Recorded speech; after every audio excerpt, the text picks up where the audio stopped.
زبور کی پہلی کتاب زبور نمبر 1۔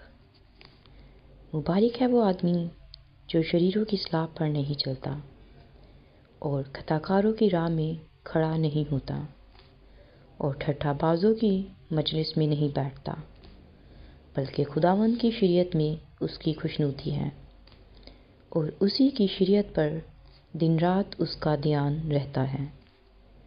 وہ اس درخت کی مانند ہوگا جو پانی کی ندیوں کے پاس لگایا گیا ہے، جو اپنے وقت پر پھلتا ہے اور جس کا پتا بھی نہیں مرجھاتا۔ سو جو کچھ وہ کرے بارور ہوگا۔ شریر ایسے نہیں، بلکہ وہ بوسے کی مانند ہے جسے ہوا اڑا لے جاتی ہے۔ اس لیے شریر عدالت میں قائم نہ رہیں گے، نہ خطاکار صادقوں کی جماعت میں، کیونکہ خداوند صادقوں کی راہ جانتا ہے، پر شریروں کی راہ نابود ہو جائے گی۔ آمین۔